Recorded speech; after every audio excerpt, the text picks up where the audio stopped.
ये मेरी रोज़ की दिनचर्या का हिस्सा है।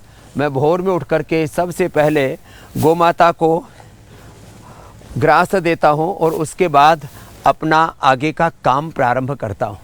हमारी पूरी संस्कृति प्रकृति के साथ जुड़ी हुई है, लेकिन मैं देखता हूँ कुछ लोग हैं दुनिया में, लैंड माफिया, भू माफिया बड़े बदनाम है, गैंगस्टर्स बड़े बदनाम है, लेकिन इनसे भी ज़्यादा बड़े अपराधी और पापी कौन है? मीडिया माफिया, जो सुबह से शाम तक घृणा और नफरत परोसते रहते हैं। गौ माता के प्रति घृणा, भारत माता के प्रति घृणा, योग आयुर्वेद सनातन धर्म अपने पूर्वजों के प्रति घृणा नफरत कुछ लोगों की ये फितरत बन गई है और उनसे इस देश को बचाना बहुत ज़रूरी है। और यदि हमने देश को उनसे नहीं बचाया तो हमारे देश की क्या हालत होगी, ये कई बार सोच करके ही मन कांप उठता है। तो मैं आप सबसे एक आह्वान करता हूँ कि आप ज़रा इन मीडिया माफियाओं से भी सावधान रहें, जो आपके बच्चों की, युवाओं की गलत प्रोग्रामिंग कर रहे हैं, आपके दिल दिमाग में जहर डाल रहे हैं। वो एजुकेशन माफिया मैं तो चला गया, लेकिन मैकाले के वंशधर अभी भी देश में जिंदा हैं, जो कॉन्वेंट स्कूलों में, अलग अलग स्टेट बोर्ड्स में, सेंट्रल बोर्ड्स में बैठे। इसलिए हमने भारतीय शिक्षा बोर्ड का गठन किया कि कैसे हम इस शिक्षा की गुलामी से देश को मुक्ति दिलाएं। ऐसे में इनसे कैसे इस देश को बचाएं, कई बार हृदय बहुत व्यथित हो उठता है। इनको मैं कहता हूँ, एक तरफ ये मीडिया माफिया, दूसरी तरफ ये शिक्षा माफिया, फिर ये चिकित्सा माफिया, मेडिकल माफिया, फिर ये जो है हेल्थ माफिया, एजुकेशन माफिया, और इनको सपोर्ट करने वाले पॉलिटिकल माफिया, फिर जो है इंटेलेक्चुअल माफिया, फिर रिलीजियस माफिया।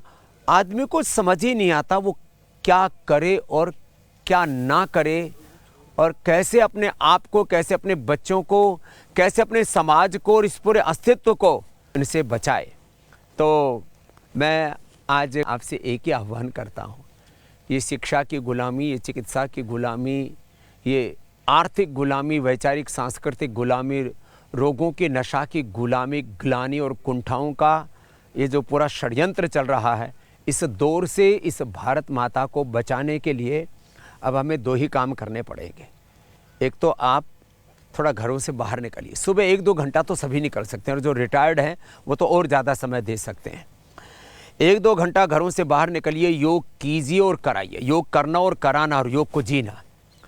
और जो समर्थ हैं वो 2% तो CSR निकाल ही लेते हैं, तो 2% आपका, 2% तुम्हारा और 100% हमारा। हमने तो अपना जीवन और पतंजलि का पूरा अर्थ हमने परमार्थ के लिए लगाया है। हम सब मिलकर के लगाएंगे और अपने इस सनातन धर्म के मूल मूल्यों के साथ इसको आगे बढ़ाएंगे, तो निश्चित रूप से हमारा देश परम वैभवशाली, परम विकसित भारत कहो, परम वैभवशाली भारत कहो, सर्वशक्ति संपन्न भारत कहो, वो जरूर बनेगा। इसके लिए अपने अपने हिस्से की जिम्मेदारी लेकर के और हम सब मिलकर के जब ऐसे आगे बढ़ेंगे और देश को आगे बढ़ाएंगे, तो भारत को विश्व की सर्वोपरि शक्ति होने से कोई रोक नहीं सकता।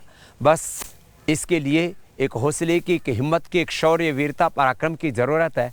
मुझे विश्वास है आप सब अपना अपना स्वधर्म और राष्ट्र धर्म जरूर निभाएंगे और सनातन धर्म को युग धर्म बनाने के लिए अवश्य आगे आएंगे। भारत माता की जय। वंदे मातरम।